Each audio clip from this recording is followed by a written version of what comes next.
नमस्कार दोस्तों, मैं हूं समीर चौधरी और आप देख रहे हैं चिराग टाइम्स। दोस्तों, कहते हैं कि मुसीबत में भगवान याद आते हैं। जी हाँ, जब किसी पर मुसीबत आती है तो लोग भगवान को याद करते हैं, जाते हैं, उनकी पूजा करते हैं, घर पर मूर्तियां लेकर आते हैं, उनके सामने आस्था रखते हैं, मिठाई चढ़ाते हैं, उनके सामने मन्नतें मांगते हैं, उनके सामने माथा टेकते हैं।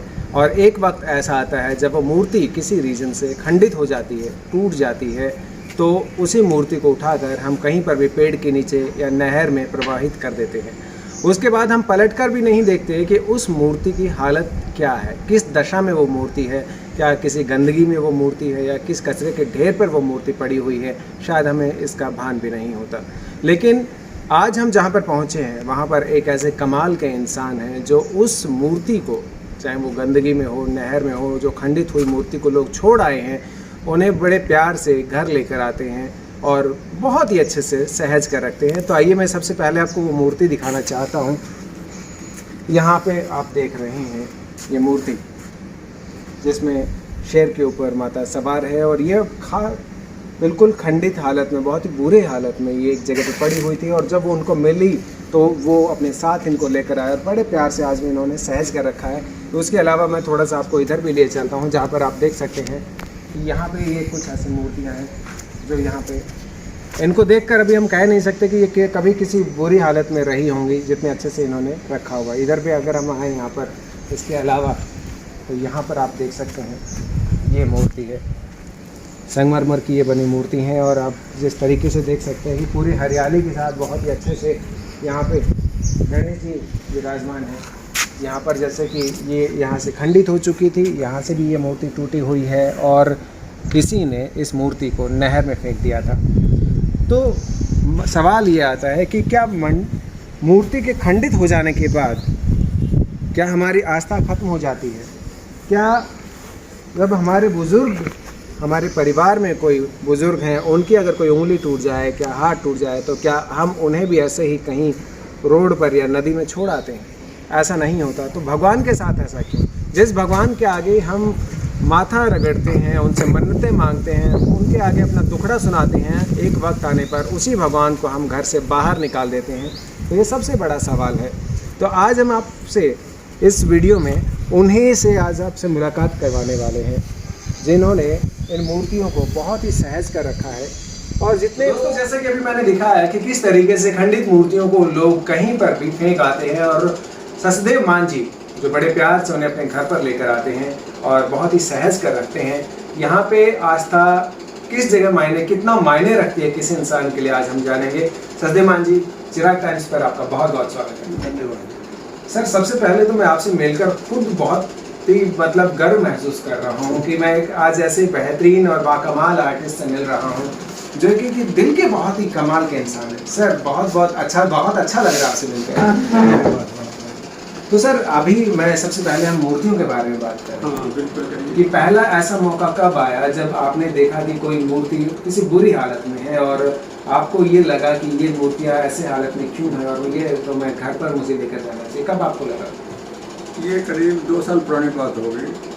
तब नहर के पास मैं गमले लेने के लिए गया था, तो वहाँ पर गंद में मैंने ये जो बड़ी सी मूर्ति आपने व्हाइट वाली देखी जी, दुर्गा की, दुर्गा माता, तो अलग नाम दे रखा था, कोई शेरा वाली है। हाँ, कोई शेरा वो लगा। तो उसको मैंने वहाँ गंद में पड़े देखा तो बड़ा लगा। फिर मैंने वो गमले वाले से पूछा कि इसका ये किसकी है भाई? तो उसने बताया किसी की नहीं, कोई फेंक गया इसको। फेंक गया मतलब इसका मालिक कौन है? कहता कोई नहीं, मालिक नहीं है। मैं इसको मैं उठा लूँ? कहता हाँ, उठा ले जाओ। तो मेरी वाइफ मेरे साथ थी, हमने दोनों ने और 4-5 आदमी रख के वो गाड़ी में रख के इसको हम घर ले आए। तो बुरी हालत तो थी इसकी। तो हमने दोनों ने मिलकर उसका धन साफ किया, फिर उसका जो पेंट कर रखा था, जैसे पेंटर आमतौर पर करते हैं, उसको सबको रगड़ के साफ करके आधा से वो सोडा से ऐसे करके वो बिल्कुल मार्बल निकाल दिया और उसको अच्छी शेप दे के और उसे एक फाउंडेशन बना के उसको एक रेस्पेक्ट की तरह से रख दिया। हालांकि मैं मूर्ति पूजक नहीं हूँ जी, लेकिन कला तो है। बिल्कुल। वहाँ मेरा दिल दुखा कि एक किसी कलाकार ने इतनी सुंदर मूर्ति बनाई है, उस गंद में तो मत फेंको। इतनी मेहनत से बनाई। एक साइड तो ये था, दूसरा ये कि जिसने ये लगाई थी अपने पास रखी थी, तब तक इसकी पूजा करते थे, यानी कि परिवार में सबसे ऊपर। बिल्कुल। फूल चढ़ा देते उसको हैं। अदा दे रखा था कि हमारे सब के वो करता धरता यही है। और एक वो थोड़ी सी कहीं उसका पैर टूट गया या बाजू टूट गया, उसको उठा के यहाँ फेंक दिया। अरे ये तो कोई तरीका नहीं हुआ ना। अरे आपको ठीक है नहीं पूजा करनी, खंडित है, आपके धर्म में नहीं मानते हैं इसको, जो भी बताते हैं इसके हिसाब से, तो उसको कहीं कोने में रख देते हैं वहीं पर, बिल्कुल वहाँ साफ करते रहते हैं। पूजा ना करो, उसकी बेइज्जती तो ना करो तुम सगम। तो मेरे ये दी दुखा और इसलिए मैं इसको उठा दिया। और वहीं से मेरी ये एक तरह से कहानी शुरू हो गई। फिर तो मेरा ये कि जैसे मौका मिला मैं वहाँ पुल पर पहुँच जाता और कोई ना कोई मूर्ति छोटी बड़ी मिल जाती और हम दोनों उठा रहते। और हमारा काम ये हो गया, इनको साफ सुफ करो और प्रॉपर जगह बनाओ, लाओ, साफ सुफ करो, फिर इसको रख दो। ऐसे हज़ारों हो गए थे मेरे पास। लेकिन पीछे कुछ ऐसा हुआ कि जिसकी वजह से मेरे ग्रैंडसन को वो नहीं अच्छा लगा जी। मिस हैपनिंग की वजह से लगा जो भी आप, तो वो हमने दोबारा से नहर में डाल दी इज्जत के साथ। लेकिन कुछ फिर भी बची रह गई जिसको शायद वो उसका जी मान गया और वो रह गई। तो इस कार्य में आपकी धर्मपत्नी जी ने भी आपका पूरा साथ दिया, 100% साथ दिया। उनके बगैर तो मैं कर ही नहीं पाता। तो जब आपने ये काम शुरू किया तब आसपास के लोगों को पता चला होगा कि ऐसा आप करते हैं, तो उनका क्या नहीं, कईयों ने कहा कि आप खंडित मूर्ति घर पे नहीं आए, ये तो बड़े नुकसान करती है, ये तो अभाग है, ये जैसे जैसे अपने पे वे भी करते रहेंगे। सुनी सुनाई बात। हाँ, सुने वो करते रहेंगे ना, मेरा उसकी परवाह भी नहीं करे। तो आपने मतलब इसलिए नहीं कि वो भगवान की मूर्ति इसलिए लेकर आए, आप इसलिए लेकर आए कि एक कलाकार की अथक मेहनत लगी है, पूरे दिल से बनाई गई वो मूर्ति है, तो उसकी कम से कम इंसल्ट तो नहीं होनी चाहिए कलाकार के नाते। और दूसरे भावना के कल तक इसको आप पूछते थे आज गंद में फेंक रहे हो, तो वहाँ आगे मेरा दिल दुखता था। क्योंकि कलाकार के नाते भी लगा लीजिए और इंसान के नाते भी। तो वो आपकी शुरुआत कब और कहाँ से पहली बार इस तरफ रुझान आपका बढ़ा? अच्छा, मैं अभी 8वीं क्लास में था जी। तो ड्राइंग मेरी बचपन से अच्छी थी, शुरू से अच्छी करता था। तो दादाजी मेरे पढ़े लिखे थे, समझदार थे, उन्होंने देखा कि तेरी ड्राइंग बड़ी अच्छी है, तेरे को तो शिमला भेजेंगे पढ़ने के लिए। मेरे को नहीं पता था तब तक कि शिमला में कहाँ कोर्स है कहाँ नहीं है, लेकिन ये बात मैंने पकड़ ली कि शिमला जाना है। मैंने बैठ ली, पकड़ लिया उसको बात को, तो वो बात मैंने पकड़ ली कि ये तो शिमला तो जाना है। और मेहनत करता है, मैट्रिक कर लिया। तो जैसे परिवार में वो ट्रेडिशन था कि तू BA कर ले, तो MA कर ले, तो लेक्चर लग जाना। परिवार के चाचा वगैरह मेरे सारे ऐसे लगे हुए थे। तो वही कि तू BA कर ले, फिर उसके बाद MA कर लेना। मेरे फादर करने लगे, वो भी पढ़े लिखे सर्विस करते थे। तो आप मेरे को कुछ करवा दो, कर लूँगा, लेकिन शिमला तो जाऊँगा। उन्होंने मेरे को डराया, शिमला वो तो 12 साल का कोर्स है, इतना कैसे रहेगा। अब उन्होंने मेरे को डराया, मैं खुश हुआ, मैं 12 साल मैं इसका मतलब बहुत ज़्यादा सीख के आऊँगा फिर तो। अब उन्होंने देखा ये तो मानने वाला नहीं है, समझदार थे, करे वो कहते फिर जाना ही वहाँ है तो क्यों टाइम वेस्ट कराई जरूरत, तो शिमला ही जा फिर। तो मेरे अंकल को भेजा, वो चंडीगढ़ से MA करके आए थे ना, कि तेरे को आइडिया फालतू है, तो जाके शिमला पता करके आए कॉलेज वाले एडमिशन कब होना है। वो जैसे चंडीगढ़ पहुंचा और वहाँ अपने कॉलेज के पास रात को रुका, पता लगा कि वो शिमला वाला कॉलेज चंडीगढ़ शिफ्ट हो गया उसी साल। ओके। तो वो चंडीगढ़ से स्पेशल लिया है, भाग के चले गए। फिर वो एंट्रेंस टेस्ट हुआ, ताकि अब होते हैं हमारे जमाने तब भी 62 की बात है ये। अच्छा। तब भी इंटरेस्ट टेस्ट होता था, मतलब ये नहीं कि कोई भी एडमिशन कर ना ना ना ना, तभी भी बड़ा टफ था ये। और मैंने वो टॉप किया, पहले ही बैच में टॉप कर गया था मैं। उसका स्कॉलरशिप मिलता रहा, मेरे को बेनिफिट कर रहा है उसके बाद। उसके बाद फिर 5 साल मैंने 8 कॉलेज चंडीगढ़ लगाए, फिर नौकरी के चक्कर में पड़ गया। तो पंजाब में करिएगा और यहाँ करिए। एक चीज़ मैंने देखी है सर कि जहाँ पर भी आप गए हैं वो यादों को आपने पेंटिंग में कैद करके रख लिया है, ताकि ताउम्र वो यादें आपकी हमेशा तरोताज़ा रहें। उस बारे में कुछ कहिए। ऐसे कि घूमने के थोड़ा सा आवारा किस्म का कह सकते हैं, हमारे को, मेरे वाइफ को भी कह सकते हैं, हम दोनों घूमने के बहुत शौकीन हैं।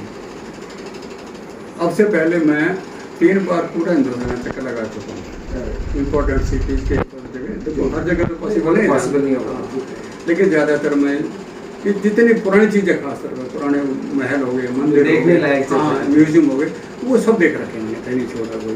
मैंने मेरी वाइफ में हम दोनों जाते हैं, तो वो जाते हैं तो वहाँ जाके कुछ चीज़ें तो खास होती हैं। अब मैं सामान साथ लेके चलता हूँ अपना वाटर कलर का, अगर टाइम हुआ तो वहीं बैठ के पेंटिंग बना ले, नहीं तो फोटो खींच के ले आए, फिर यहाँ आके फुर्सत में बैठ के फिर पेंटिंग बना ले। तो वो दोनों काम वो यादाश्त भी हो गई है। अब कोई फोटो के शेप में रखता है, मैं उसको पेंटिंग भाई इतना ही फर्क है जी। कोई ऐसी खूबसूरत याद जो आपको कभी भूलते नहीं हो, किसी ऐसी जगह की जो आप गए हों और आपको बहुत ज़्यादा पसंद आई हो और आपने उसकी पेंटिंग बनाई? हाँ, मैं 2009 में जर्मनी गया था, यूरोप घूमने के लिए गया था। तो जर्मनी स्टे किया था एक महीने के, वहीं से आता जाता था। तो वीकेंड पे वहाँ चला गया, 2 दिन के लिए वहाँ चला गया, फिर वापस जर्मनी में आ गया। एक ठिकाना तो बनानी पड़ेगा ना तो फिर। तो वहाँ उसके नज़दीक एक राइने नदी है जो कई कंट्री को क्रॉस करती है। ये फ्रांस से चलती है, फिर जर्मनी आ गया, फिर नीदरलैंड, ऐसे करके वो फिर समुद्र में चले जाते हैं। उसमें छोटे मोटे शिप भी चलते रहते हैं। तो मैं उसके किनारे पे जाके फुर्सत हो तो वहाँ बैठ जाया करता, टाइम पास करने के लिए। बड़ा अच्छा लगता है नदी में चल रहा है, एक सुकून का एहसास। हाँ, एक खुली नदी है, आप आराम से बैठे हैं, टेम्परेचर वहाँ का बहुत बढ़िया, ठंडा ठंडा। तो फिर मेरे ख्याल आया कि इस बेंच पे मैं रोज़ आके बैठता हूँ, ये तो यादाश्त जहाँ साथ जानी चाहिए। तो मैंने उस बेंच कवर करके पूरा लैंडस्केप को वाटर कलर पेंटिंग वहाँ से बना के ले आया, ताकि यादाश्त हो रहा कि मैं यहाँ बैठता था।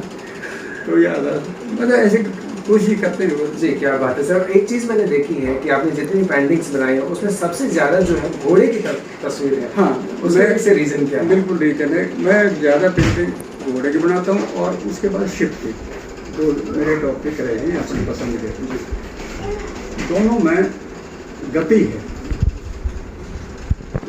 और फोर्स है, यानी ताकत भी है और गति भी है। वो मेरे को पसंद है। मतलब लाइफ तो है उनके अंदर दोनों में। जी, डल ही पेंटिंग बना ले, कोई मरे से बैठे वेरी से वे बुढ़ा, लाइफ तो लाइफ से ढंग से ये होना हो।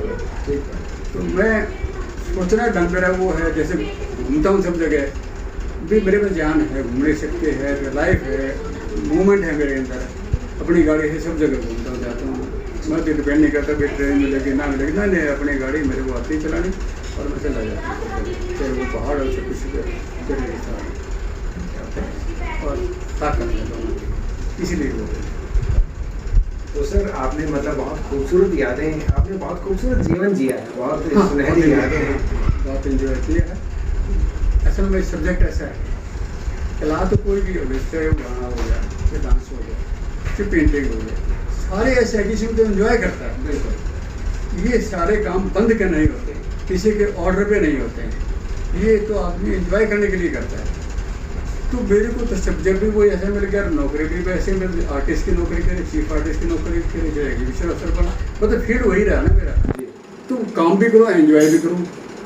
लोग तो नौकरी में बोर होते हैं ना, मैं एंजॉय करता था, तो इससे बढ़िया और क्या मिलेगा। क्या जब हम अपने दिल का काम करते हैं, जब दिल से आवाज़ आती है, तो उसमें कभी इंसान को थकान महसूस नहीं होती, कभी बोरियत महसूस। बिल्कुल वही मेरे साथ वही था कि कभी बुर्द महसूस नहीं हुई, मेरे को कभी भार लगा ही नहीं कि मेरे को नौकरी करनी पड़ रही है। अरे मैं तो एंजॉय करता हूँ जी, बिल्कुल। घर पे बैठूँगा फिर भी वही काम करूँगा। अब मैं जैसे 15 साल रिटायर हो गया मेरे को, तो लगातार ये पेंटिंग कर रहा हूँ मैं। मेरे को बंधन थोड़ा कोई ना, कोई प्रेशर ये पेंटिंग बनानी पड़ेगी, नहीं, अपने शौक पूरा करना। टाइम पे पास हो रहा है, पेंटिंग बन रही है, बच्चे भी खुश हैं कि चलो हमारे कुछ बना रही है, तो काम आएंगे। बिल्कुल ठीक बात है सर। तो सर अभी जब हम बहुत अच्छा लगा आपसे बात करके, इतने जिंदा दिल इंसान हैं आप। वैसे कहा जाता है कि इंसान को जिंदा दिल होना चाहिए, लेकिन अगर जिंदा दिल की जीती जाती मिसाल देखना है तो मैं कहूँगा कि सर देव मान जी हमारे साथ बैठे हैं। सर हमारे दर्शकों के लिए आखिरी संदेश आप क्या देना चाहेंगे? लाइफ को एंजॉय करें, हमेशा लाइफ को बिंदास तरीके से। बिल्कुल, अगर आपने जीना है तो जितना खुश रहोगे। जैसे मेरी उम्र अब 78 की हो गई और रिसेंट 2 महीने पहले मेरे बेटे डेथ होते जी, उसके बाद मैं एंजॉय कर रहा हूँ। बिल्कुल ठीक बात, चलने का नाम जिंदगी। बिल्कुल, ये तो आते रहते हैं। देखो, खुशी वाले मौके भी आएंगे, गमी के मौके भी आएंगे। अगर हथियार डाल के बैठ गए तो बैठ गए। बिल्कुल ठीक बात है। नहीं, मैं तो इस उम्र में भी खूब ड्राइविंग करता हूँ, सारे काम करता हूँ और एंजॉय करता हूँ। अभी गर्मी है, बंद है काम, जैसे मौसम ठीक होते हैं दिन फिर चालू करूँगा। क्या बात है सर, बहुत बहुत शुक्रिया सर, मज़ा आया आपके साथ बात करके। धन्यवाद। तो दोस्तों ये थे हमारे साथ सचदेव मान जी। जैसे आपने देखा कि जितने वो कमाल के आर्टिस्ट हैं उतने ही बाकमाल इंसान भी हैं, और इन्होंने बहुत ही खूबसूरत संदेश दिया है कि अपनी ज़िंदगी को जिंदा दिली से जिए, यही ज़िंदगी का असली मकसद है। और जो लोग एक समय पर बहुत आस्था रखते हैं, भगवान के आगे माथा टेकते हैं, मन्नतें मांगते हैं, समय आने पर अगर वो खंडित हो गई तो वो उसे ही मूर्ति को घर से बाहर कर देते हैं। तो इस बारे में ज़रूर आप सोचिएगा और कमेंट करके बताइएगा कि ये इंटरव्यू आपको कैसा लगा और इस बारे में आपका क्या सोचना है। देखते रहिएगा चिराग टाइम्स। शुक्रिया।